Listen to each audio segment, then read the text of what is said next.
और चलिए अब हमारे जो गेस्ट जुड़े हैं उनसे भी बातचीत कर लेते हैं, साथ ही साथ आपको जैसे जैसे अपडेट आती रहेंगी तस्वीरों में वो भी दिखाते रहेंगे। कैलाश प्रज्ञ सुथार हमारे साथ जुड़ गए हैं, ज्योतिषाचार्य हैं, न्यूमरोलॉजिस्ट हैं और साथ ही साथ राजनीतिक विश्लेषक भी हमारे साथ जुड़े हैं, एसपी मित्तल जी। और सबसे पहले कैलाश जी, आपका हीरो, 1 दिसंबर का वो दिन था जब सीटों पर कई आकलन चल रहे थे, अलग अलग लोगों के अलग अलग कयास थे। आपने कहा था कि 105 से 115 के बीच में सीटें आएंगी, वही सीटें आई। कयास सीएम को लेकर भी लगाए जा रहे थे, अब वो सामने भी आ गया है, नाम सामने आया है, भजनलाल शर्मा मुख्यमंत्री बने हैं। बिल्कुल सच बेधड़क परिवार की तरफ से, मेरी तरफ से नए जो मुख्यमंत्री राजस्थान के बने भजनलाल जी को बहुत बहुत शुभकामनाएं। कहते हैं ना, भूखे भजन न हो गोपाला, तो इन भजनलाल जी के ऊपर राजस्थान की 7 करोड़ जनसंख्या की जिम्मेदारी है कि कोई भी व्यक्ति इस भजनलाल जी के राज में भूखा न सोए। और जन्मदिन इनका 15 दिसंबर को आने वाला है। अपने आप में 15 दिसंबर 1 और 5, 6 का अंक शुक्र का, और उसी दिन इनका शपथ ग्रहण होने वाला है। व्यक्ति जिस दिन जन्म लेता है वह दिन जीवन भर उसके लिए सर्वश्रेष्ठ और शुभ रहता है, यूं कहें तो अबूझ रहता है। तो शुद्ध रूप से 15 दिसंबर को शपथ ग्रहण भी अपने आप में इनके लिए बहुत शुभ और बहुत लाभदायक रहेगा। जी सर, आपके पास लौटूंगी, हमारे साथ राजनीतिक विश्लेषक भी जुड़े हैं। एसपी मित्तल जी, अब आप मध्य प्रदेश, छत्तीसगढ़ और राजस्थान तीनों को मिलाकर हम देखें, जातिगत समीकरण साधे गए। इसके अलावा 2024 लोकसभा चुनाव की तैयारी, राजस्थान की अगर बात कर लें, इसको जैसे यहाँ पे सीएम बनाए गए, डेप्यूटी सीएम बनाए गए, क्या आपको नजर आया?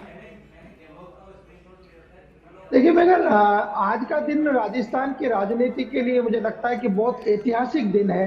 हम देख रहे थे कि पिछले 25 साल से एक बार कांग्रेस, एक बार भाजपा, एक बार कांग्रेस, एक बार भाजपा, और उसमें 2 चेहरे जो थे वही मुख्यमंत्री के रूप में आते थे, वसुंधरा राजे और अशोक गहलोत। लेकिन मुझे लगता है कि क्या नाम से भारतीय जनता पार्टी ने एक नया प्रयोग किया और जो स्थापित जितने भी नेता थे भारतीय जनता पार्टी के, उनको पीछे रखकर एक ऐसे व्यक्ति को क्या नाम से मुख्यमंत्री की बागडोर सौंप दी गई है जो पहली बार विधायक बने हैं। और उनको जो ये कहा जा सकता है कि क्या नाम से इससे पहले कोई अनुभव नहीं रहा, लेकिन उसके बावजूद भी उन पर भरोसा जताया गया।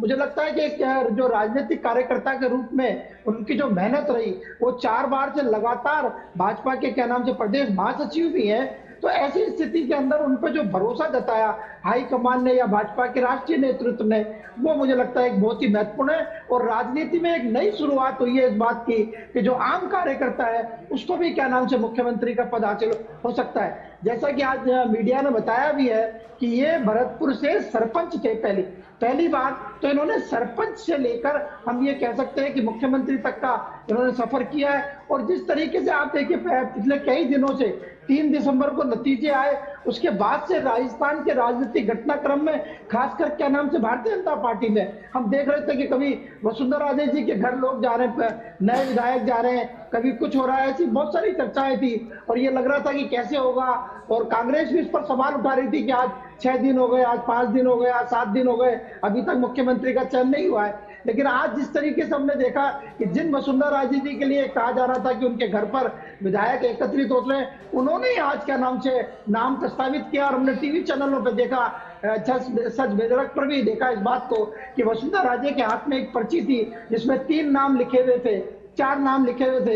एक क्या नाम से मुख्यमंत्री जी का नाम, 2 डिप्टी सीएम का नाम और एक विधानसभा अध्यक्ष का नाम। वो पर्ची उन्होंने वहां पढ़ी। विधानसभा जो मुख्यमंत्री के नाम का प्रस्ताव वसुंधरा राजे जी द्वारा किए जाने से ये जाहिर होता है कि जो भाजपा का राष्ट्रीय नेतृत्व है उसने इस बात की कोशिश की कि कोई विवाद नहीं है, मुख्यमंत्री के चयन को लेकर कोई विवाद नहीं है, ये उन्होंने आज दर्शाने की कोशिश की। तो मुझे लगता है कि राजस्थान के आज का दिन बहुत ऐतिहासिक दिन है जब क्या नाम से एक पहली बार के विधायक को मुख्यमंत्री बनाया गया। ये आप सर बिल्कुल ठीक कह रहे हैं और इस पर मैं लौटूंगी। कैलाश जी, जैसा कि आपने 1 तारीख को बताया था, अब जरा ये बताएं, क्योंकि सीएम की घोषणा तो हो चुकी है, डेप्यूटी सीएम भी बन चुके हैं, विधानसभा अध्यक्ष भी बन चुके हैं, अब सवाल होता है कि मंत्रिमंडल में कौन कौन होगा? मंत्रिमंडल अपने आप में, चूंकि मुख्यमंत्री और उप मुख्यमंत्री और विधानसभा अध्यक्ष का तो चुनाव हो चुका है, चेहरे हमारे सामने हैं, लेकिन मंत्रिमंडल की अगर बात की जाए तो चूंकि राजस्थान में 15 दिसंबर को ही मंत्रिमंडल की मुख्यमंत्री की शपथ ग्रहण समारोह रखा गया है, तो चूंकि 15 अपने आप में 15 है, तो उस दिन मुख्यमंत्री उप मुख्यमंत्री समेत 15 लोग ही शपथ ग्रहण में शामिल रहेंगे। तो यूं कह सकते हैं 12 लोग राजस्थान से मंत्री पद की शपथ लेंगे, जिसमें शुद्ध रूप से 6 कैबिनेट मिनिस्टर और 6 राज्य मंत्री दर्जा प्राप्त जो लोग रहेंगे वह मंत्री पद की शपथ ले सकते हैं। अच्छा, वो कौन ऐसे किसके ऐसे सितारे हैं जो इस वक्त बुलंद है मंत्री को लेकर? देखिए मेघा जी, जिस तरह से मुख्यमंत्री का और उप मुख्यमंत्री का नाम आया है वह बहुत ज्यादा चौंकाने वाला रहा है। तो इस बार कह सकते हैं कि जो पहली बार जीत के आए हैं विधानसभा में, वह भी मंत्री पद के पूर्ण रूप से दावेदार हैं, जिसमें जयपुर संभाग से इतने ज्यादा होने की वजह से जोधपुर, बीकानेर और किसी न किसी रूप में भरतपुर जो संभाग रहेगा, इनके लोगों का मंत्री पद में शामिल होना प्रबल संभावनाएं दर्शाता है। जी चलिए, एसपी मित्तल जी, क्योंकि मुख्यमंत्री चुने गए हैं भजन लाल शर्मा, लेकिन ऐसी क्या क्या आधार रहे होंगे कि पहली बार वो विधायक चुने गए? कार्यकर्ता हैं, हालांकि लंबे समय से, जैसे मैं पहले भी कह रही थी कि 20 साल से लगातार वो कार्यकर्ता के तौर पर कार्य कर रहे हैं, प्रदेश महासचिव भी रहे, महामंत्री के तौर पर भी अभी जिम्मेदारी थी, लेकिन क्या क्या आधार रहे होंगे मुख्यमंत्री चुनने के और डेप्यूटी सीएम यानी उप मुख्यमंत्री चुनने के? देखिए मेघा जी, मेरा ये मानना है कि जो मुख्यमंत्री चुनने का जो सबसे बड़ा आधार रहा है वो रहा है कि उनकी जो राजनीतिक पृष्ठभूमि है वो संघ परिवार से जुड़ी हुई है। हमने देखा कि छत्तीसगढ़, मध्य प्रदेश, वहां भी उन्हीं व्यक्तियों को मौका दिया गया जो संघ से निकलकर भारतीय जनता पार्टी में आए। ऐसे ही भजन लाल जी जो राजस्थान के मुख्यमंत्री बने, मुझे लगता है उनकी सबसे बड़ी ये भी कोई योग्यता है तो इसी बात की है कि वो संघ पृष्ठभूमि के हैं। और इसमें कोई दो राय नहीं कि जो लोग संघ से निकल कर आते हैं भारतीय जनता पार्टी में उनको बहुत सम्मान मिलता है। और आज जिस तरीके से विधानसभा अध्यक्ष की घोषणा भी की गई, तो मेघा जी, ये जो वासुदेव देवनानी जी है, ये अजमेर उत्तर से 5वीं बार विधायक बने और ये भी संघ पृष्ठभूमि के हैं। क्योंकि ये 5 बार के विधायक हैं, मुझे लगता है कि इनको जो विधायी कार्यों का बहुत अच्छा अनुभव है, ये 2 बार मंत्री भी रहे, तो ऐसी स्थिति के अंदर विधानसभा के अध्यक्ष के रूप में इनका जो चयन हुआ है, मुझे लगता है एक अच्छा चयन है। और क्या नाम से विधानसभा की जो कार्रवाई है, ये 3-4 जो चेहरे हैं, इनके आसपास ही राजस्थान की राजनीति घूमती हुई नजर आएगी। लेकिन अगर फिलहाल की बात करें, मुख्यमंत्री देखें नए हैं, नवाचार करेंगे, नए तरीके की उनकी टेक्निक होगी। अब जो ढले हुए थे कि कैसे गहलोत, कैसे जो वसुंधरा राजे हैं, किस तरह की उनकी कार्यशैली है, अब वो नई कार्यशैली के आधार पर चलेंगे, उसी विचार से चलेंगे।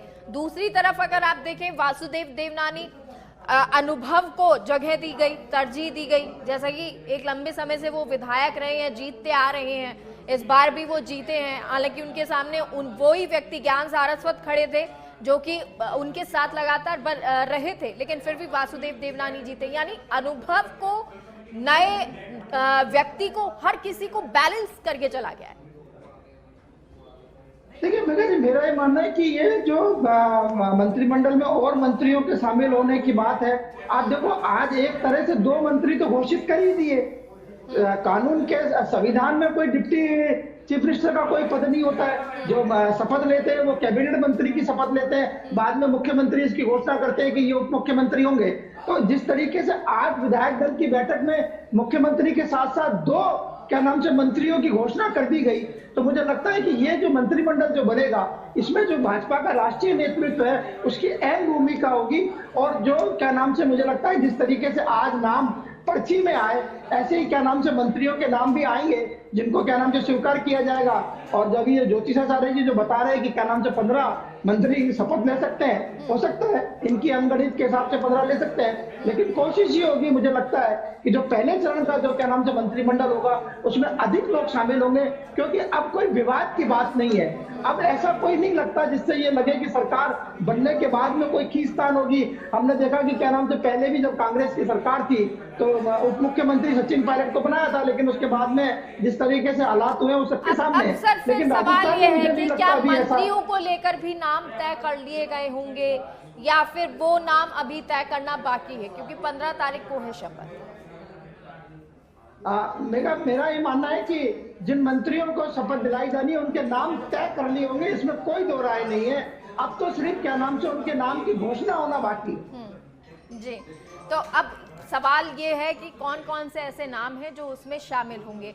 अब कहीं गुटबाजी, खेमेबाजी, ये सब कहीं दूर होती दिखाई दे रही है। एसपी जी, देखिए, मेरा इसमें ये मानना है कि आप देखो जिस तरीके से सीनियर लीडर क्या नाम से एमएलए बने हैं, 7 सांसदों को टिकट दिया था, उसमें से 4 चुनाव जीत गए। तो जो सांसद थे, जो विधायक बन गए, स्वाभाविक है कि वो भी इस बात की कामना करेंगे कि उन्हें मंत्री पद दिया जाए। इसके साथ ही देखिए कई ऐसे सीनियर लीडर हैं जिनको क्या नाम से ये लगता है कि हम 5 बार के, हम 6 बार के हैं। हम यदि क्या नाम से अजमेर दक्षिण की विधायिका अनीता बघेल का नाम ले तो वो भी वासुदेव देवनानी जी के साथ साथ 5 बार के क्या नाम से विधायक चुनी गई है। तो ऐसे बहुत सारे, जो बीकानेर से रिद्धि कुमारी जी है वो भी क्या नाम से 4 बार चुनी गई है। ऐसे बहुत सारे भारतीय जनता पार्टी में 9 महिला विधायक है, उनमें से एक को डिप्टी सीएम बना दिया गया है। लेकिन और भी लोग ऐसे दावेदार हैं, बहुत सीनियर है। मेरा ये मानना है कि भजन लाल जी चूंकि पहली बार के क्या नाम से विधायक है और मुख्यमंत्री बन गए, तो जो मंत्री शामिल होंगे वो मुझे लगता है कि उनकी सीनियरिटी बहुत ज्यादा होगी। अब इन सब चीजों को देखना होगा। सर मैं लौटती हूँ आपके पास। कैलाश जी लगातार मौजूद हैं। कैलाश जी, जयपुर से तीनों नाम आते हैं, डेप्यूटी सीएम भी, सीएम भी। अब क्या जयपुर से और भी लोग ऐसे हैं, ऐसे नाम हैं विधायकों के जो मंत्रिमंडल में शामिल होंगे?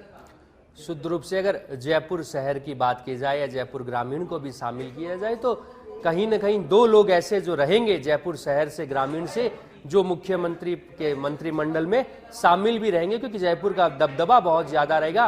क्योंकि जयपुर में जिस तरह से जयपुर ग्रामीण और जयपुर दो टुकड़े किए गए हैं, वह शुद्ध रूप से सूर्य प्रधान किए गए और बीजेपी का सूर्य अभी बहुत प्रबल है। इसलिए जयपुर से 2 लोग मंत्रिमंडल में शपथ लेंगे। ठीक है, इसके अलावा जो सांसद लड़ाए गए, हालांकि दिया कुमारी को तो बना ही दिया गया है डेप्यूटी सीएम, और उनको अब विभाग भी मंत्री तो वो बनी जाएंगी, विभाग जो है वो भी उनको मिल ही जाएगा। इसके अलावा जो सांसदों की बात करें, उनको किस किस को मंत्री पद मिलेगा, खासतौर पर विभाग की बात करें उन्हें मिलेंगे? मुख्य धारा में अगर बात की जाए, जो सांसद बीजेपी के चुनाव जो अपने अथक बालकनाथ भूमिका निभाई है, कैसे देखते हैं? देखिए, आज निश्चित रूप से राजस्थान के लिए, राजस्थान भारतीय जनता पार्टी के लिए एक नए युग की शुरुआत है। और एक बार फिर भारतीय जनता पार्टी ने यह सिद्ध किया है कि उसके कथनी और करनी में कहीं कोई अंतर नहीं है। भारतीय जनता पार्टी, जिसके लिए हम सब लोग हमेशा ही इस बात पर गर्व करते हैं कि एक ऐसा राजनीतिक दल है जहां सामान्य बूथ का कार्यकर्ता शीर्षस्थ पदों तक पहुंच सकता है। आज एक बार फिर यह सिद्ध हुआ है और भारतीय जनता पार्टी ने अपनी रीति नीति को कायम रखते हुए इस तरह से अप्रत्याशित नाम के साथ श्री भजन लाल जी को भारतीय जनता पार्टी के मुख्यमंत्री के रूप में नामित किया है, विधायक दल का नेता चुना है।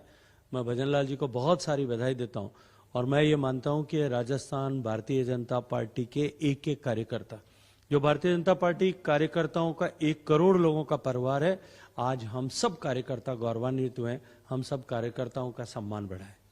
सर, भजन लाल जी इतने सीनियर लीडर के बीच में जो है उनको इतनी बड़ी जिम्मेदारी मिली है, क्या लगता है निर्वाह कर लेंगे जिम्मेदारी? देखिए, मैंने चुनाव के समय में भी अनेक बार इस विषय को पर बात करते हुए कहा था